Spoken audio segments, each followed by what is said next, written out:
One of U.S. President Donald Trump's most senior advisors is his son-in-law, Jared Kushner.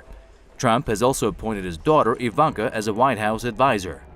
The two have taken on key responsibilities, with some critics branding Trump's White House as a family business. Jared Kushner has been acting far beyond an advisor. He's been deeply involved in foreign affairs. For instance, Kushner has been in charge of America's diplomacy in the Israeli-Palestinian issue.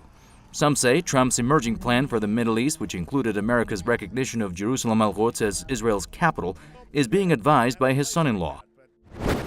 It's absolutely disastrous for any president to allow his family members to have outsized influence within an administration, because he's unable then to deal objectively with his advisors, because that's his daughter, that's his son-in-law. Of course, he's going to be emotionally attached to anything that they do. So it's a really bad idea to have your family members involved.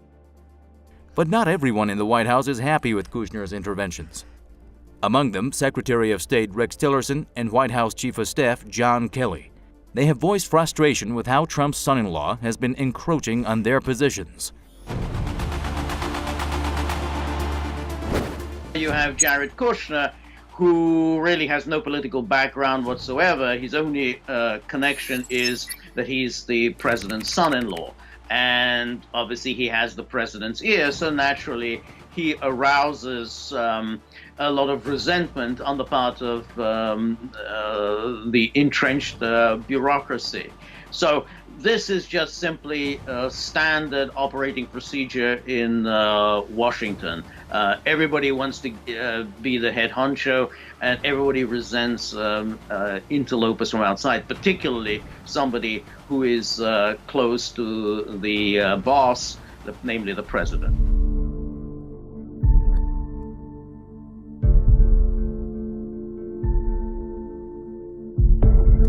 The U.S. top diplomat is reportedly angered by the extent of Kushner's interventions in foreign affairs. That's because America's diplomatic corps, led by the Secretary of State, usually takes care of foreign policy.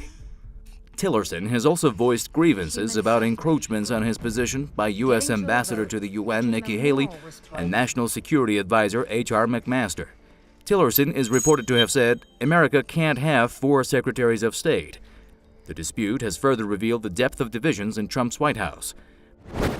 Washington is always preoccupied with power plays, the great game of insider politics. So everybody always resents anybody who's coming in and is seen to be an interloper.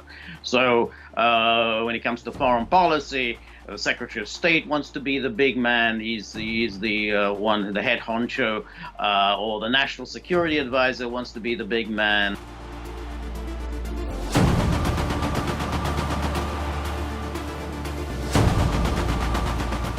Meanwhile, in a blow to Kushner's status, White House Chief of Staff John Kelly has stripped Kushner of his top-secret security clearance.